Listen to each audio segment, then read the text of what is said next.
జయ శ్రీకృష్ణ. శుక్లాంబరధరం విష్ణుం శశివర్ణం చతుర్భుజం ప్రసన్నవదనం ధ్యాయేత్ సర్వ విఘ్నోపశాంతయే. కృష్ణాయ వాసుదేవాయ దేవకీ నందనాయ చ నందగోపకుమారాయ గోవిందాయ నమో నమః. మహాకవి శ్రీ బొమ్మెర పోతనామాత్య ప్రణీత శ్రీ మహాభాగవతం చదువుతున్నాం. సప్తమ స్కంధాన్ని ప్రారంభం చేస్తున్నాం. పోతనామాత్యులు ప్రతి స్కంధాన్ని ప్రారంభించేటప్పుడు ఆ దైవ స్తుతితో ప్రారంభం చేస్తారు. ఈ స్కంధానికి కూడా అలాగే ఆ శ్రీరామచంద్రమూర్తి ప్రార్థనతో ప్రారంభించారు. శ్రీమద్విఖ్యాతిలతాక్రామిత రోదోంతరాళ కమనీయ మహాజీమూత తులిత దేహ శ్యామల రుచి జాల రామచంద్ర నృపాల. శ్రీ రామచంద్ర ప్రభు సంపత్ప్రదమైన కీర్తిలత చేత భూమి ఆకాశాలను ఆక్రమించిన స్వామి, నీలమేఘ ఛాయను పొందిన సుందరమైన శరీరం కలవాడ అవతరించు, సప్తమ స్కంధాన్ని ప్రారంభిస్తున్నాను అని పోతనామాత్యులు నిత్యం శివార్చన చేసేవారు. పోతనామాత్యులకు కనిపించినది సుందర శరీరధారి అయిన ఆ శ్రీరామచంద్రమూర్తి. ఆయన రాయమన్న గాథ శ్రీకృష్ణ కథనం. సమస్త పురాణ సారాన్ని, భాగవత గాథలను వివరించడానికి సామర్థ్యం కలిగిన సూత మహర్షి ఉత్తమ గుణయుక్తులైన సౌనకాది మహర్షులతో నైమిసారణ్యంలో ఈ విధంగా అన్నారు. మునివరేణ్యులైరా, ముముక్షత్వంతో పవిత్రమైన మనస్సుతో ప్రాయోపవేశం చేసి పవిత్ర వ్రత దీక్షలో ఉన్న పరీక్షణ్ మహారాజు సుఖ మహర్షిని చూసి ఒక ప్రశ్న ఇలా అడిగాడు అని ఆ సుఖ మహర్షిని పరీక్షణ్ మహారాజు అడిగిన ప్రశ్నని, ఆ విధానం ఏంటి అన్నది సూత మహర్షి సౌనకాది మహర్షులకు చెప్తున్నారు. సర్వభూతములకు సముడు నెచ్చలి ప్రియుండైన వైకుంఠుడనంతుడాజు ఇంద్రుని కొరకు దైత్యేంద్రుల నేటికి విషమునే కైవడి వెదకి చంపే నసురుల దంపంగ నమరుల చేతన కయ్యడి లాభమింతైన గలదే నిర్వాణనాథుండు నిర్గుణుండగు తన కసురుల వలని భయంబు బగయు గలుగ నేర దట్టి ఘనుడు దైత్యుల జంపి సురల గాచుచునికి చోద్యమనుచు సంశయంబు నాకు జనించే మునినాథ ప్రజ్ఞ మెరసి తెలియ బలుకవయ్యా. ఓ మునిచంద్రమా, అంతం లేనివాడు సమర్థుడైన ఆ వైకుంఠుడు, ఆ శ్రీహరి సకల ప్రాణులకు సముడు కదా, హితుడు కదా, ప్రియమైన వాడు కదా. అలాంటి ఆ శ్రీ మహావిష్ణువు ఇంద్రుడి కోసం రాక్షస ముఖ్యులందరినీ అసమభావంతో ఎందుకు వెతికి మరీ చంపాడు? రాక్షసులను సంహరిస్తే దేవతల వల్ల తనకు కలిగే లాభం ఏంటి? ముక్తి నొసగేవాడు నిర్గుండు అయిన వాడికి రాక్షసుల వల్ల భయం కానీ విరోధం కానీ ఉండదు కదా. అలాంటి వాడు రాక్షసులను సంహరించి దేవతలను రక్షించడం ఆశ్చర్యం కలిగించే విషయం. అందువల్ల నాకు కలిగిన ఈ సంశయాన్ని నువ్వు తెలియజేయవలసింది, ఈ సంశయాన్ని నివృత్తి చేయాల్సింది అని పరీక్షణ్ మహారాజు అడిగారు. అలా పలికిన పరీక్షిత్తుతో శుకుడు ఈ విధంగా అన్నాడు, చాలా ఆనందపడ్డాడు. నీ సంప్రశ్నము వర్ణనీయము గదా నిక్కంబు రాజేంద్ర, లక్ష్మీ సంభావ్యుని సచ్చరిత్రము మహాచిత్రంబు చింతింప దద్దాసాఖ్యానము లొప్పు విష్ణు చరణ ధ్యాన ప్రధానంబులై శ్రీ సంధానములై మునీశ్వర వచో జేగీయమానంబులై. ఓ మహారాజా, నువ్వు అడిగిన ప్రశ్న నిజంగా అభినందించదగింది. లక్ష్మీనాథుడైన శ్రీ మహావిష్ణుని సచ్చరిత్రము చాలా ఆశ్చర్యాన్ని కలిగిస్తుంది. విష్ణు భక్తుల కథలు వింటే మనస్సులు ఆ శ్రీ మహావిష్ణువు యొక్క పాదాలందు ధ్యానమగ్నం అవుతాయి కదా. మునీశ్వర్లు కీర్తించిన ఆ కథలన్నీ శ్రేయోదాయకాలు, భక్తి ముక్తి సాధనాలు. చిత్రంబులు త్రైలోక్య పవిత్రంబులు భవలతాల విత్రంబులు సన్మిత్రంబులు ముని జనవన చైత్రంబులు విష్ణుదేవు చారిత్రంబుల్. ఆ శ్రీ మహావిష్ణువు చరిత్రములు మహిమాన్వితములైనవి, త్రిలోక పావనమైనవి, భవబంధాలనే లతలకు గొడ్డలి పెట్టు లాంటివి, సజ్జనులకు మిత్రాలాంటివి, మహర్షులు అనే వనాలకు వసంత ఋతువులు లాంటివి. ఓ పరీక్షణ్ మహారాజా, వేదవ్యాసుడికి నమస్కరించి నేను నీకు విష్ణు కథలు వినిపిస్తాను, విను. వాక్కు చేత మనస్సు చేత తెలియబడని వాడు, సత్వరజ తమస్సులు అనే గుణాలు లేనివాడు, మాయను చెందక భవమును పొందనివాడు ఆయన పరమేశ్వరుడు తన మాయ వలన కల్పించబడిన గుణాలను పొంది బాధింపతగిన బాధను పొందే స్థితిని కలిగి ఉంటాడు. కానీ నిజానికి అతను నిర్గుణుడు. సత్వరజ స్తమో గుణాలు ప్రకృతి సంబంధమైనవి. ఈ గుణాలకు ఒక్కొక్క సమయంలో నాశము, ఒక్కో సమయంలో వృద్ధి కలుగుతుంటాయి. సత్వగుణాలకు దేవతలు, ఋషులు, రజోగుణాలకు రాక్షసులను, తమో గుణాలకు యక్ష రాక్షసులను సమూహాలుగా ఈశ్వరుడు విభజించాడు. అనేక ప్రదేశాలలో కనిపించే సూర్యుడు ఒక్కడే అయినట్లు అన్నిటి యందు ఉన్నటువంటి భగవంతుడు వేరే వేరే కాదు. తాత్వికులైన వాళ్ళు తమలోని పరమాత్మ స్వరూపుని ఈ విధంగానే తెలుసుకుంటారు. జీవాత్మకు ఇతరుడైన పరమాత్ముడు తన మాయా లక్షణం వల్ల విశ్వాన్ని సృష్టింపదలచి రజో లక్షణాలతో లీలా విలాసాలను సలుపుటకు సత్వ లక్షణంతో నిద్రాసక్తుడై తమో గుణాన్ని కలిగించి కాలంలో మార్పును కలిగించాడు. ఆ కాలంలో శ్రీహరి సర్వదర్శనుడైన ఈశ్వరుడు కాలస్వరూపుడు అయ్యాడు. ఆ స్వామి దేవగణాలకు వృద్ధిని, రజస్తమో గుణాలు కలిగిన రాక్షసులకు హానిని కలిగిస్తుంటాడు.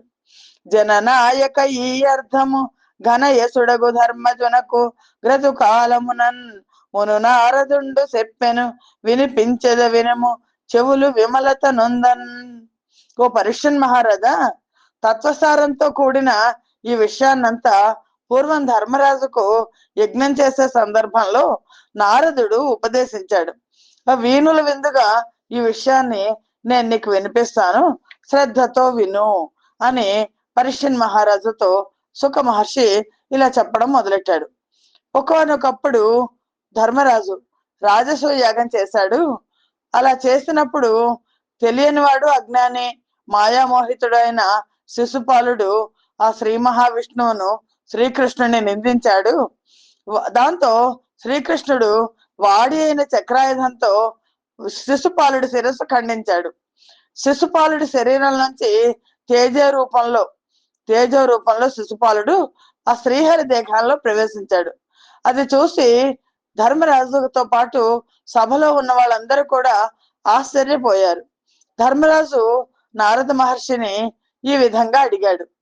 ఎట్టి వారికైనా నేకాంతులకునైనా వచ్చి చొరగరాని వాసుదేవు తత్వమందు చేతి ధరణీసుడహితుడై ఎట్లు సొచ్చె మునివరేణ్య నేడు. నారద మహర్షిని ధర్మరాజు అడిగాడు, ఓ మునిశ్రేష్ఠుడా, ఎలాంటి వారికైనా పుణ్యాత్ముల లాంటి వారికైనా ప్రవేశించడానికి వీలు కాని విష్ణు తత్వంలో ఈ రోజు చేది దేశపు రాజు శిశుపాలుడు శత్రుభావం కలవాడు ఏ విధంగా ఐక్యమయ్యాడు? ఈ పుణ్యపదం, ఈ వరం వీడికి ఎలా కలిగింది? వేణుడు మాధవందెగడి విప్రులు తిట్టిన భగ్నుడై తమోలీనుడుగాడే తొల్లి మొదలిప్తుడు చైద్యుడు పిన్ననాట నుండేనియు మాధవున్ వినసహింపడు భక్తి వహింపడట్టి వాడేని విడ ప్రభావమున నీ పరమేశ్వరునందు చొచ్చెనేమో. ఇది వరకు వేణుడనే మహారాజు ఉన్నాడు. వాడు విష్ణువుని దూషించాడు. దూషిస్తే బ్రాహ్మణులు శపించేసరికి వాడు నరకంలో పడిపోయాడు. మరి ఈ చేది రాజు శిశుపాలుడు చాలా అహంకారం కలిగిన వాడు. చిన్ననాటి నుంచి విష్ణు పట్ల విరోధమే చూపించాడు. అసలు భక్తి అనేది లేనివాడు. ఏ మహిమ వల్ల పరమాత్మలో ఐక్యం చెందగలిగాడు? హరి సాధింతు హరిన్ గ్రసింతు హరి ప్రాణాంతంబు నొందింతు దా హరికిన్ వైరి నటంచు వీడు పటురోష ఎత్తుడై ఎప్పుడున్ దిరుగుంబ్రువ్వదు నోరు వ్రీలి పడదా దేహంబుదాహంబుతో నరక ప్రాప్తి నొందడే క్రియ జగన్నాథం ప్రవేశించెను. చిన్నప్పటి నుంచి వీడు ఈ శిశుపాలుడు విష్ణువును పట్టుకుంటాను, విష్ణువును ఓడిస్తాను, విష్ణువును హరిస్తాను, సంహరిస్తాను, విష్ణువుకు నేను శత్రువును అంటూ కోపంతో రోషంతో ఎప్పుడు వ్యర్థ ప్రలాపాలు పలుకుతూ తిరుగుతుండేవాడు. వీడి నోరు పడిపోలేదు, శరీరం అంతా మంటలెక్కి నీరసంతో నేలకొల్లలేదు, వీడు నరకలోకాన్ని కూడా పొందలేదు. ఏ విధంగా జగన్నాథంలో ప్రవేశించాడు.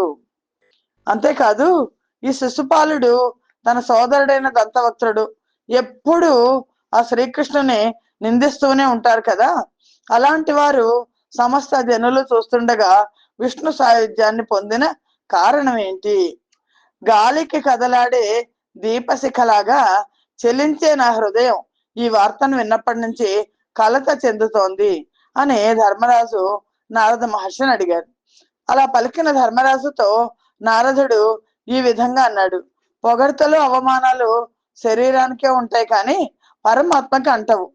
శరీర అభిమానం కలవాళ్ళకి దండనం, కఠినోక్తులు హింసగా భావించబడతాయి. నేను నాది అనే స్వార్థ ద్వేష్య భావాలు కూడా జీవులకు శరీరం వల్లనే కలుగుతాయి. నిరభిమానులకు, కర్తృత్వ కాంక్ష లేని వాళ్ళకి హింసాభావం అనేది అంటదు. సర్వ ప్రాణుల్లోనూ ఉన్న శ్రీహరికి స్వపర భేదభావం లేదు. అలుకనైన తెలిమినైన గామంబురనైన బాంధవంబురనైన భీతినైనా దగిలి తలపనఖిలాత్ముడకు హరి చేరవచ్చు వేరు చేయడతడు. కోపంతో కాని, స్నేహంతో కాని, లేదా కోరికతో కాని, బంధుత్వంతో కాని, భయంతో కాని నిరంతరం హరినామ స్మరణతో అఖిలాత్ముడైన ఆ శ్రీహరిని చేరచ్చు. ఆ శ్రీహరికి పరాయి వారెవ్వరూ ఉండరు. వైరానుబంధనంబున చేరిన చందమున విష్ణు జరతర భక్తిన్ జేరగరాదని తోచును నారాయణ భక్తి యుక్తి నా చిత్తమునన్. విరోధ భావంతో త్వరగా దగ్గరికి చేరినట్లు విష్ణువును అనురాగంతో చేసే ఆరాధనతో దగ్గరికి చేరలేమో అని నా మనస్సుకు తోచింది నీకు చెప్తున్నాను. భగవద్ అవతారాలకు సన్నిహితంగా వర్తించే నారదుడికి పూర్వం వైరభక్తి ద్వారా భగవద్ అనుగ్రహం పొందిన వాళ్ళ గురించి కూడా తెలుసు అని నారదుడు ధర్మరాజుతో ఇలా అంటున్నాడు. కీటకము తెచ్చి భ్రమరము పాటవమున భ్రమింప భ్రాతంబై తత్కీటకము భ్రమర రూపము బాటించి వహించుగాదే భయయోగమునన్. ఒక తుమ్మెద ఓ పురుగును పట్టుకొస్తుంది, తెచ్చి దాన్ని పెడుతుంది, అక్కడ పెట్టి దాని చుట్టూ జంకారం చేస్తూ తిరుగుతుంది.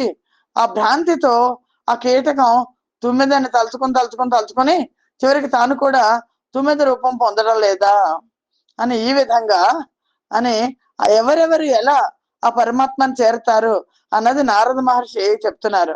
కామోత్కంఠత గోపికల్ భయమునన్ గంసుండు వైరక్రియా సామగ్రిన్ శిశుపాల ముఖ్య నృపతుల్ సంబంధులై వృష్ణులున్ బ్రేమన్ మీరలు భక్తి నేము నిజ చక్రింగంటి మెట్లైన నుద్ధా మధ్యాహ్న గరిష్ఠుడైన హరిచందన్వత్సు ధాత్రీశ్వర. ఓ మహారాజా, మన్మథ భావంతో గోపికలు, ప్రేమతో, భయంతో కంసుడు, వైరభావంతో శిశుపాలుడు మొదలైన రాజన్యులు, బంధువులు యాదవులు, వృష్ణు వంశస్థులు, ప్రేమ భావంతో పాండవులు మీరు, భక్తి చేత మేము ఆ శ్రీ మహావిష్ణువుని పొందగలిగాము. నిరంతర ధ్యాన నిష్టతో ఏ విధంగా అయినా సరే శ్రీహరిని చేరవచ్చు అని నారద మహర్షి ధర్మరాజుకి చెప్పి ఇంకా ఇలా చెప్తున్నారు. కోరిక, విరోధము, భయము, స్నేహము, సేవాభావము అనే ఆలంబనలతో ఎంతమందో ఆ శ్రీ మహావిష్ణు పైన మనస్సును లగ్నం పరిచి సుగతిని పొందారు. వేణునికి శ్రీహరి మీద క్రోధాదులైన ఈ 5 విధాల చింతనలు అంటే కోరిక, విరోధము, భయము, స్నేహము, సేవాభావం, ఈ 5 విధాల చింతనల్లో ఏ భావము లేదు వేణుడికి. అందువల్ల నిష్ప్రయోజకుడైపోయాడు. మీ పినతల్లి కొడుకులైన శిశుపాల దంతవక్త్రులు పూర్వం విష్ణు సన్నిధి అయిన వైకుంఠానికి కావలి వాళ్ళు. బ్రాహ్మణ శాపం వల్ల పదవిని పోగొట్టుకొని భూమి మీద జన్మించారు అని అనేసరికి ధర్మరాజు నారద మహర్షితో ఇలా అన్నారు. ఎందుకని ఎందుకని జయ విజయులు ద్వారపాలకులు భూమి మీద జన్మించాల్సి వచ్చింది అని ధర్మరాజు నారద మహర్షిని అడుగుతున్నారు. అలుగంగారణమేమి విప్రులకు మున్న విప్రులెవ్వారు నిశ్చలులే కాంతులు నిర్జితేంద్రియులు నిస్సంసారులు ఈశానువర్తులు వైకుంఠపురి నివాసులన విందున్ వారికి భంగి నీ కల జన్మంబులు వచ్చే నారద వినంగౌతూహలం బయ్యడిన్. నారద, ఆ బ్రాహ్మణులు ఎవరు? వాళ్ళు కోపించడానికి కారణం ఏంటి? విష్ణు చంచల స్వభావం లేని వాళ్ళు వైకుంఠంలో ఎవరుంటారు? చంచల స్వభావం లేని వాళ్ళు, ఇంద్రియ నిగ్రహం కలవాళ్ళు, సంసారాలు అంపటం లేని వాళ్ళు, పరమాత్మను అనుసరించే వాళ్ళు ఉంటారు కదా. అలాంటి విష్ణుదేవుని వైకుంఠపురంలో ఉండే వాళ్ళకి ఈ అధమ జన్మ ఎందుకు కలిగింది? నేను వినడానికి కుతూహల పడుతున్నాను అని అనగానే నారద మహర్షి ఈ విధంగా చెప్పారు. ఒకానొకసారి బ్రహ్మమానస పుత్రులైన సనక సనందనాథులు దైవ ప్రాప్తి చేయవాళ్ళు ముల్లోకాల్లో సంచరిస్తుంటారు. వాళ్ళు ఎలా ఉంటారంటే 5 ఏళ్ల పిల్లల్లాగా ఉంటారు. ఒంటి మీద బట్టలు కూడా ఉండవు. ఆ పసి బాలకుల భావంతో దిగంబర్లైన వాళ్ళు వైకుంఠానికి వచ్చారు. వచ్చి వైకుంఠం లోపలికి ప్రవేశించడానికి వస్తే ఆ వాకిట ఉన్న ద్వారపాలకులు ఇద్దరు వాళ్ళని చూశారు. డింబకుల ననర్గళ విశ్రంభకుల రమాధినాథ సల్లాప సుఖారంభకుల ముక్త మానస దంభకులంజొరగ నీక తరిమిరధీశ. ఓ రాజేంద్ర, ఆ వైకుంఠానికి కాపలా ఉన్న జయ విజయులు ఇద్దరు కూడా ఈ బ్రాహ్మణ బాలకుల్లాగా కనిపిస్తున్న సనక సనందనాథులను, విష్ణువునందు అమిత భక్తి కలిగిన వాళ్ళు, రమానాథునితో సంభాషణ సుఖాన్ని కోరుకునే వాళ్ళు, మనస్సులో ఏమాత్రం దంభం లేని వాళ్ళు ఆయన బాలకులైన సనక సనందనాథులను వైకుంఠంలో ప్రవేశించలేక తరిమేశారు. వారించిన తమ కంబున వారించుక నిలువలేక వడి దిట్టిరి దవ్వారికుల నసురయోని నవారితులై పుట్టుడనుచు వసుధాదీశ. ధర్మజ, వాళ్ళు తమను అడ్డగించినందుకు కోపించి భగవద్ దర్శనానికై వేచి ఉండలేక సహనం కోల్పోయి వెంటనే ద్వారపాలకులను రాక్షసులై పుట్టండి అని శపించారు. అలా శపిస్తే వయస్సులో చిన్నవాళ్ళైన జ్ఞాన వృద్ధులు సనక సనందనాథులు ఆ ద్వారపాలకులను చూసి, మీరు ఇక్కడ ఉండడానికి అర్హులు కారు, విష్ణు సన్నిధిని విడిచిపోండి, రజస్తమ గుణాలతో రాక్షస జన్మ పొందండి అని శపించారు. వాళ్ళు వైకుంఠ పదం నుంచి పదవీ భ్రష్టులై దుఃఖంతో ముళ్ళను ప్రార్థించారు. ఆ మహాత్ములు దయతలిచి ఏమన్నారంటే, 3 జన్మల్లో వైరభావంతో భగవత్ సాన్నిధ్యం లభిస్తుంది అని చెప్పి వాళ్ళు వెళ్ళిపోయారు. ఆ విధంగా శాపగ్రస్తులైన వీళ్ళు మొదటి జన్మలో హిరణ్యాక్ష హిరణ్యకశిపులుగా దితికి జన్మించారు. విష్ణువు వరాహ రూపంలో హిరణ్యాక్షుని, నృసింహ అవతారంలో హిరణ్యకశిపుని సంహరించాడు. హిరణ్యకశిపుడు కుమారుడు ప్రహ్లాదుడు తండ్రితో హింసించబడినప్పటికీ శ్రీహరి పదధ్యానమగ్నుడై శాశ్వతుడైనాడు. వైకుంఠ ద్వారపాలకులు 2వ జన్మలో కైకసికి రావణ కుంభకర్ణులుగా జన్మించారు. రఘుకుల సంజాతుడైన శ్రీరామం చేత వాళ్ళు హతులయ్యారు. ఆ మహాత్ముని పరాక్రమం గురించి నీకు మార్కండేయ మహర్షి తెలియజేస్తారు. ఇంకా 3వ జన్మలో వాళ్ళు మీ తల్లికి చెల్లెలైన సాత్వతికి శిశుపాల దంతవక్తులుగా జన్మించారు అని నారద మహర్షి ఇలా చెప్తున్నారు. వక్రత్వం బిటులేకపాయని మహావైరంబుతో నిత్య జాత క్రోధ స్మరణంబులన్ విదళితోజ్జపాప సంఘాతులై చక్రచ్ఛిన్న శిరస్కులై మునివచ శాపావధి ప్రాప్తులై చక్రింజందిరి వారు పార్శ్వచరులై సారూప్య భావంబునన్. ఏమాత్రం తక్కువ కాని ఏనాడు ఎడతెగని వైరభావంతో అనునిత్యం ఉద్భవించే క్రోధ స్మరణతో ఉద్ధృతమైన ఉత్కంఠతో నిరంతరం వాళ్ళిద్దరూ శిశుపాలుడు దంతవక్తుడు ఆ శ్రీహరి జాతలోనే ఉండేవాళ్ళు. అంచేత వాళ్ళ సమస్త పాప సమూహం పోగొట్టబడింది. శ్రీకృష్ణుడు వాళ్ళ శిరస్సులను సుదర్శనంతో ఖండించాడు. సనకాదుల శాపఫలాన్ని అనుభవించి చివరికి వారు విష్ణు సన్నిధానంలో విష్ణు భావాన్ని పొందారు, సారూప్యాన్ని పొందారు. రాక్షస జన్మను పొందిన నిత్యము భగవంతుని వైరభావంతో భజించినందువల్ల వాళ్ళకి శాపం కూడా వరంగా పరిణమించింది అని నారదుడు చెప్పింది విని ధర్మనందనుడు మళ్ళా ఇలా అడిగాడు.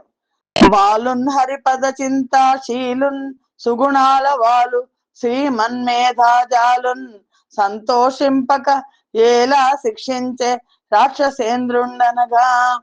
పుణ్యాత్ముడైన ఓ నారద మహర్షి, పసివాడు, విష్ణుపాద చింతన కలవాడు, సద్గుణుడు, బుద్ధిశాలి అయిన కుమారుణ్ణి చూసి సంతోషించి ప్రేమ భావనతో ఉండక ఆ రాక్షసరాజైన హిరణ్యకశిపుడు ఎందుకు శిక్షను విధించాడు? పరిభూత వ్యథనంబులు నిరుపమ సంసార జలధి నిర్మథనంబుల్ నరకేసరి కథనంబులు పరిరక్షిత దేవ యక్ష పణి మిథునంబుల్. ఆ శ్రీహరి కథలు వ్యధలను పోగొట్టేవి కదా, సాటిలేని సంసార సాగరాన్ని దాటించేవి, దేవ యక్ష నాగ మిథునాలందరికీ క్షేమాన్ని కలిగించేవి. అటువంటి దైవ చింతన సంతరించుకున్న ప్రహ్లాదుని చూసి సంతోషించక తండ్రి ఎందుకు శిక్షించాలని అనుకున్నాడు? మునీంద్ర, దయచేసి నాకు ఆ కథలు చెప్పవలసింది అని ధర్మరాజు అడిగాడు. నారదుడు అప్పుడు చెప్పడం మొదలు పెట్టాడు. విష్ణువు చేత తన తమ్ముడైన హిరణ్యాక్షుడు చంపబడ్డాడని విని హిరణ్యకశిపుడు క్రోధ ఉద్వేగాలు మనస్సును దహించగా కలవరపడిపోయాడు. భయంకరమైన కార్చిత్తు జ్వాలలాంటి చూపులు గగన భాగాన పొగలు చిమ్మగా చూస్తూ, మెరుపు తీగల కొనలలాగా ప్రకాశవంతమైన దంతాలతో పెదవులు కొరుకుతూ, భయాన్ని కలిగించే బొమ్మముడితో, దుఃఖ వేగమ్మన వైరం చేత కలిగిన తొందరపాటుతో వెలుగులు చిమ్ముతున్న మంటల సమూహం గల త్రిశూలం చేత పట్టి సభా మంటపంలో నిలబడి త్రిమస్తకుడు, త్రిలోచనుడు, శకుని, శంబరుడు, శతవాహుడు, నముచి, హయగ్రీవుడు, పులోముడు, విప్రచిత్తి మొదలుగా గల దితి ధనువుల సంతతి వారిని చూసి ఆ హిరణ్యకశిపుడు ఈ విధంగా అన్నాడు. నాకుందమ్ముడు మీకు నెచ్చెలి రణన్యాయైక దక్షుండు బాహాకుంఠీకృత దేవయక్షుడు హిరణ్యాక్షుండు వానిన్ మహా సౌకర్యంగము దాల్చి దానవ వధు సౌకర్యముల్ నీరుగా వైకుంఠుండు వధించిపోయేనట ఈ వార్తా స్థితిని వింటిరే. హిరణ్యకశిపుడు తన మంత్రులందరితోనూ అన్నాడు, విన్నారా? నాకు తమ్ముడు, మీకు ప్రియమిత్రుడు అయిన హిరణ్యాక్షుడు వృత్తాంతం విన్నారా? యుద్ధతంత్ర ప్రవీణుడు, బాహుబలం చేత దేవతలను యక్షులను ఓడించిన హిరణ్యాక్షుణ్ణి మహావరాహ రూపుడైన శ్రీ మహావిష్ణువు వధించి రాక్షస స్త్రీల సౌభాగ్యాలన్నిటినీ కూడా హరించేశాడు. ఈ వార్త మీరు విన్నారా? వనముల నుండు జొచ్చు ముని వర్గము లోపల ఘోణిగాడు సంజనన మెరుంగరెవ్వరును జాడయు కింతయు లేదు తన్ను దాసిన మరిడాయు వెంటబడి చిక్కక చిక్కడు వీని నొక్క కీలున మనమెల్ల లోబడబట్టు కొనంగవచ్చునే. ఇదిగో ఈ శ్రీహరి ఉన్నాడే, వనాల్లో నివసిస్తాడు, కానీ వరాహం కాదు. మునుల హృదయాల్లో దూరి ఉంటాడు. ఎవ్వరికీ అతను పుట్టుక తెలియదు, మార్గం కనిపించదు. తనను సమీపిస్తే తానే దరి చేరేవాడు, వెంటబడి తగులుకుంటే కాని దొరకడు. అలాంటి వాణ్ణి ఒక యుక్తి చేత మనమంతా వెనక్కి తీయక స్వాధీనం చేసుకోగలమా? మహావిష్ణువు సర్వాంతర్యామి కదా, సకల జీవరాశుల హృదయాల్లో నివసించేవాడు, చావు పుట్టుకలు లేనివాడు, భక్తితో తనను కోరి వెళ్తే సులభ సాధ్యుడు, అపరిమితుడైన వాడిని ఎక్కడని వెతకగలం? అందుచేత ఆయన్ని ఎలా పట్టుకోగలము, ఎలా పట్టుకుందాం మనం అని అడిగాడు. భుజశక్తి నా తోడ బోరాడ శంకించి మున్నేట మునిగిన మునుగుగాక ఎలయించి పెనగ నా యచల సంభ్రమమున కెరగి వెన్నిచ్చిన నిచ్చుగాక జగడంబు సైపక సౌకర్య కాంక్షి అయి ఇలకింద్రండి నీగిన నీగుగాక క్రోధించి ఎటుగాక కొంత పౌరుషమున హరిభంగి నడరిన నడరుగాక కఠిన శూలధార కంఠమ్ము విదలించి వాని శోణితమున వాడి మెరసి మత్సహోదరునకు మహిదర్పణము చేసి మెరసివత్తు మీకు మేలు తెత్తు. వాడు నా భుజశక్తికి హిరణ్యకశిపుడు చెప్తున్నాడు మంత్రులతో, వాడు నా భుజశక్తికి ఎదురు నిలబడలేకపోతున్నాడు ఆ శ్రీ మహావిష్ణువుట. నిలవలేక సముద్రంలో వాడు భయంతో దాక్కున్నా సరే, అలసిపోయేట్లు చేసే నా స్థైర్యానికి పారిపోయినా సరే, పోరాటం సహించక వరాహ రూపంలో నేల లోపలికి దూరిపోయినా సరే, క్రోధంతో పౌరుషం వహించి సింహంలాగా ఎదుర్కొన్నా సరే, కఠిన శూలంతో అతని కంఠాన్ని తుంచేస్తాను, పౌరుషం ప్రకాశించగా అతని రక్తంతో నా సోదరుడికి తర్పణం వదులుతాను, విజయుడినై మీకందరికీ ఆనందాన్ని కలిగిస్తాను అని ఈ విధంగా విష్ణువును శత్రువుగా భావించే హిరణ్యకశిపుడు ద్వేషంతో మీన కూర్మ వరాహ అవతారాలను స్మరించాడు. తనకు మృత్యు రూపమైన రాబోతున్న నరసింహాకృతిని కూడా స్మరించాడు. సింహంలాగా నన్ను ఎదుర్కొన్నా సరే అన్నాడు కదా. ఖండిత మూల ద్రుమమున నిండిన విటపముల భంగిని తడువడిన నా ఖండల ముఖ్యులు వడుదురు బండనమునని తడుదమకు ప్రాణములగుటన్.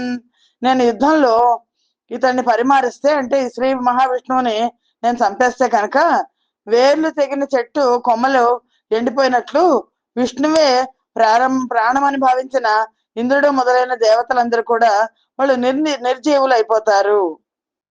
అందుకని దేవతలందరినీ జయించాలంటే ఆ మహావిష్ణువుని జయిస్తే చాలు అని అన్నాడు హిరణ్యకశిపుడు. అని పొండు దానవులార భూసుర క్షేత్ర సంగతయైన భూమికి గములు గట్టి మఖతప స్వాధ్యాయ మౌనం వ్రతస్థుల వెదకి ఖండింపుడు విష్ణుడనగా నన్యుడొక్కడు లేడు యజ్ఞంబు వేదంబు నతడే భూదేవ క్రియాది మూలమతడే దేవర్షి పిత్రాది లోకములకు ధర్మాదులకు మహాధారమతడే ఏ స్థలంబులగో భూసురేంద్ర వేద వర్ణ ధర్మాశ్రమంబులు వరుసనుండు నా స్థలంబులకెల్ల మీరరిగి చెరచి దగ్ధములు చేసి రెండు మీ దర్పముప్ప.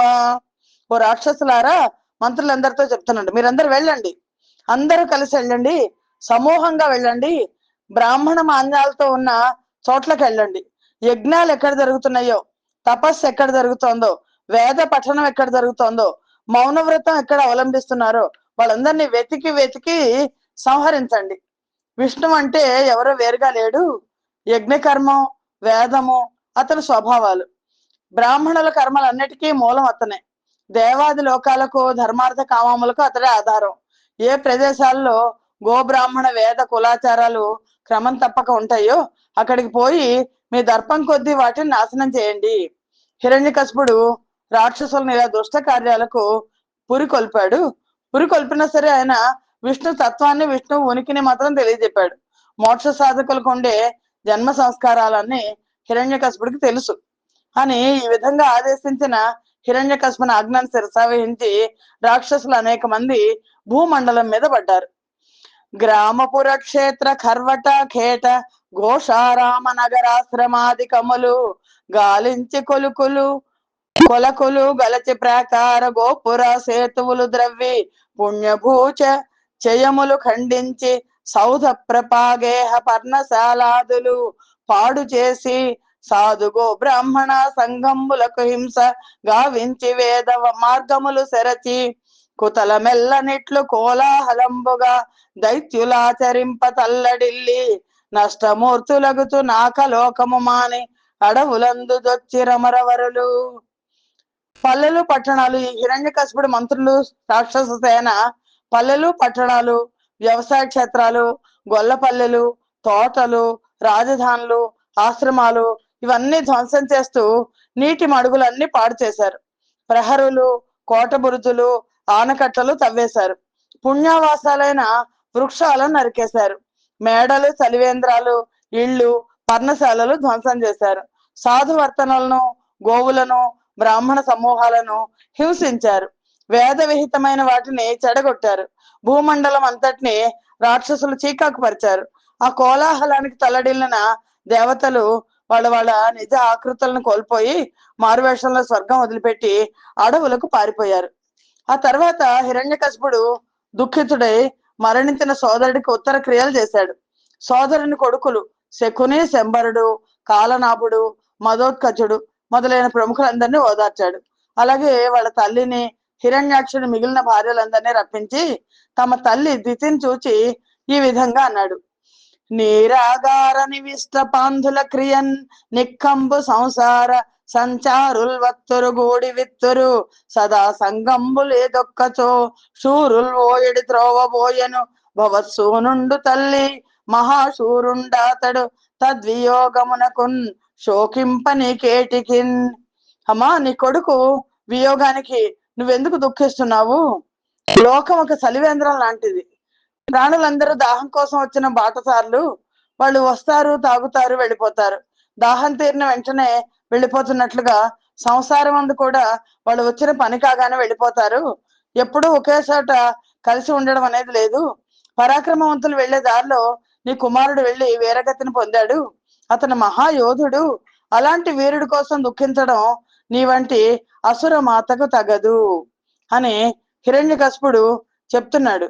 సర్వజ్ఞుడీశుండు సర్వాత్ముడవ్యయున్ డమలుండు సత్యుడనంతుడాజ్యు డాత్మ రూపంబున నశ్రాంతమునుదన మాయా ప్రవర్తన మహిమ వలన గుణముల కల్పించి గుణ సంగమంబున లింగ శరీరంబులు ఇలా దాల్చి కంపిత జలములో గదలిడి క్రియదోచు పాద పంబుల భంగి భ్రామ్యమాణ చక్షువుల ధరిత్రి చలితయై కానంగ బడిన భంగి వికల భావరహితు డాత్మమయుడు కంపితాంతరంగంబున గదలినట్ల తోచు గదలకుండు.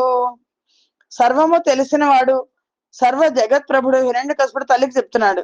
సర్వాత్మకుడు, నాశము లేనివాడు, నిర్మలుడు, సత్యమైన వాడు, అంతం లేనివాడు, సర్వశక్తివంతుడు, ఆత్మరూపుడై నిరంతరం తన మాయ వల్ల గుణాలను కల్పించి వాటితో లింగ శరీరం ధరించి కదలాడే నీటిలో కదులుతున్నట్లు కనబడే చెట్లలాగా తిరుగుడు ఊబడే కన్నులకు భూమి కదులుతున్నట్లు కనబడిన విధంగా ఆత్మమయుడైన ఆ భగవంతుడు చపల చిత్తులకు కదలనట్లు కనబడతాడు, కానీ వైకల్యం లేనివాడు కనుక చెలించడు అని హిరణ్యకశిపుడు తల్లికి చెప్పడం మనం ఈ సంచికలు చూసాం. ఇక్కడ ఆప్ చేద్దాం. స్వస్తి ప్రజాభ్య పరిపాలయంతాం న్యాయేన మార్గేణ మహిమహీషా గోబ్రాహ్మణేభ్య శుభమస్తు నిత్యం లోకా సమస్తా సుఖినో భవంతు. సర్వం శ్రీకృష్ణార్పణమస్తు. యదక్షర పదభ్రష్టం మాత్రహీనంతు యద్భవేత్ తత్సర్వం క్షమ్యతాం దేవ. నారాయణ నమోస్తుతే. శ్రీమన్నారాయణ నమోస్తుతే. జయ శ్రీకృష్ణ.